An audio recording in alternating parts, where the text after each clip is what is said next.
اجتماعه برئاسة المحافظ عبد المجيد صقر وافق على تخصيص قطعة أرض بمدينة الكوثر التابعة لحي عتاقة، وذلك لنقل قاطني منطقة الأتكة العشوائية.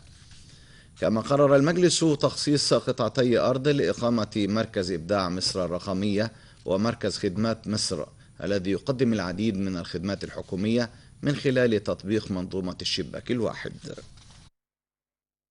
في أول اجتماع مع بداية العام الجديد ولأول مرة بالمقر الجديد لمحافظة السويس، عقد اجتماع المجلس التنفيذي برئاسة السيد اللواء عبد المجيد صقر محافظ السويس، وبحضور الدكتور عبد الله رمضان نائب المحافظ، والأستاذ خالد السعداوي السكرتير العام، والعميد إيهاب سراج الدين السكرتير العام المساعد، وأعضاء مجلس النواب والسادة رؤساء الأحياء والقيادات الأمنية والعسكرية ومديري مديريات الخدمات، حيث تم استعراض الوضع العام بالمحافظة والموقف التنفيذي لكافة المديريات والهيئات. احنا عارفين ان كان في افتتاح للسيدة وزيرة التخطيط مع السيد وزير التنمية المحلية مع سفير دولة الإمارات في مقر إبداعي محترم موجود في أسوان، وليه واحد زيه في شرم الشيخ.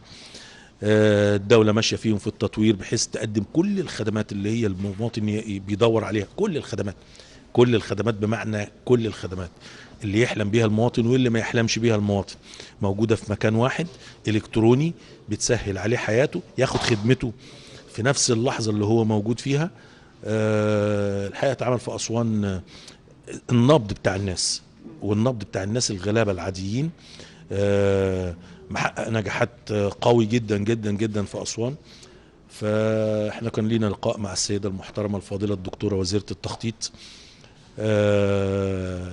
الحقيقة يعني كان بمبادرة حتى شخصية منها، انها قالت ان السويس هي في القلب وعايزة تعمل فيها حاجة محترمة.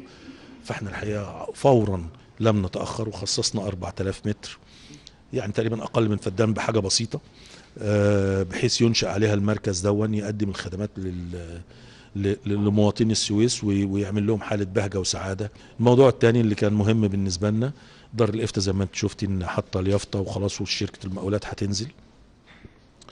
المبنى كان معمول بشكل جيد ومحترم. الحقيقة لقينا ان في زنقة شوية في المبنى، يعني احنا مخصص لهم 720 متر، قلنا نوسع عليهم ونبحبح عليهم شوية بحيث حتى المدخل واللاندسكيب وبتاع يليق مع عظمة وجلال المكان. فاحنا الحقيقة دي مبادرة، يعني حقيقة الناس ما طلبوش، لكن دي مبادرة من عندنا عشان عايزين المكان ينور اكتر.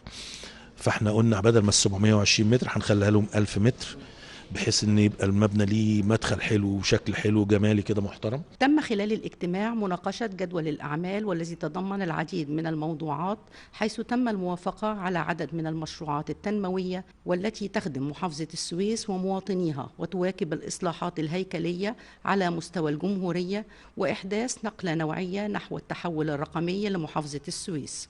مركز إبداع مصر الرقمي، مركز إبداع مصر الرقمي ده إيه؟ اللي هو الشركات الناشئة بتاعت التكنولوجيا،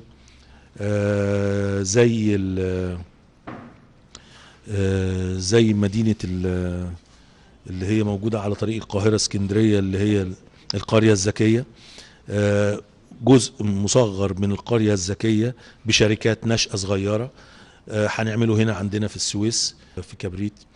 كان في مدرسة واحدة اسمها مدرسة محمد عادل، دي مدرسة إعدادي.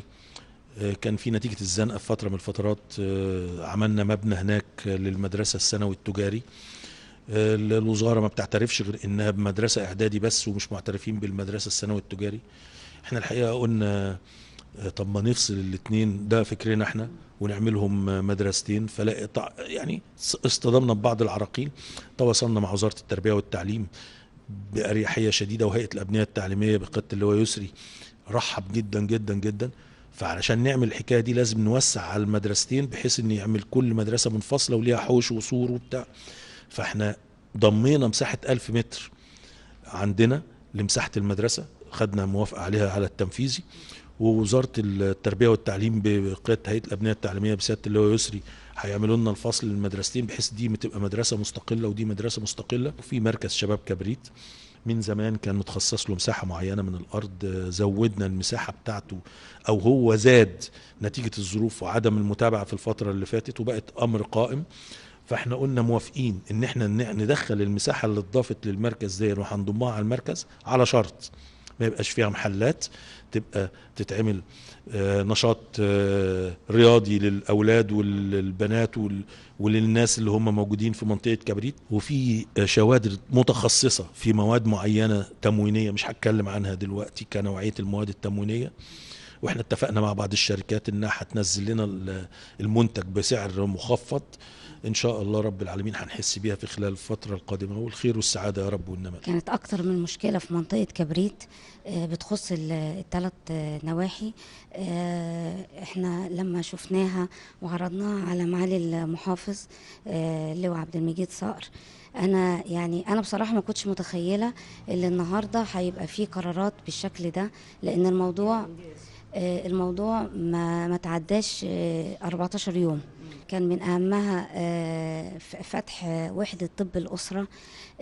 كان أهل كبريت كانوا بيتمنوا بس يكون في، وأنا قلت الكلام ده لسيادة اللواء المحافظ، كانوا بيتمنوا أنه يكون في دكتور وتمريض بس. لا، هو لما عرف افتتح وحدة طب الأسرة بكبريت. الوحدة دي 24 ساعة طوارئ، فيها أخصائيين، فيها ممارسين، كمان فيها عيادات مسائية. دي الجديد جدا جدا فيها عيادات، 3 عيادات، طب النساء، الأطفال، طب الأسرة. دول عيادات مسائية، دول أضيفوا كمان بعد الافتتاح صيدلية. أنا عن نفسي شفتها فيها تقريبا ما يقرب من 250 دواء. قرارات جميلة تخدم البلد وتخدم المحافظة، هتخدم التحول الرقمي. عندنا تخصص للتحول الرقمي، ده برضو كان حاجة جميلة انه هيخدم شعب السويس. والحمد لله احنا هدفنا ان احنا يعني نرضي المواطن السويسي، وفي تعاون تام بين المجلس التنفيذي ومجلس النواب في جميع القرارات وجميع التخصصات بتتعرض علينا وبنراجعها مع بعض، وكلها لصالح المواطن. ما فيش حاجة يعني كشخصية، كلها لصالح محافظة السويس والشعب السويس. والحمد لله يعني بنشكر معالي الوزير محافظ ان هو بيهتم بكل حاجة، سرعة الاستجابة لأي طلب بيتقدم من النواب للشارع السويسي بيستجيب ليه فورا، ما بيتأخرش في حاجة.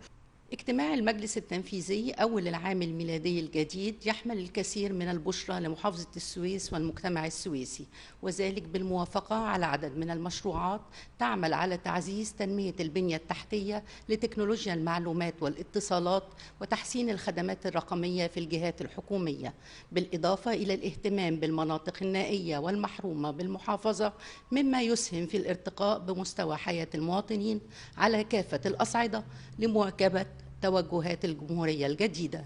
من السويس، نهاد محارم، تلفزيون القناة. أعلنت مديرية التموين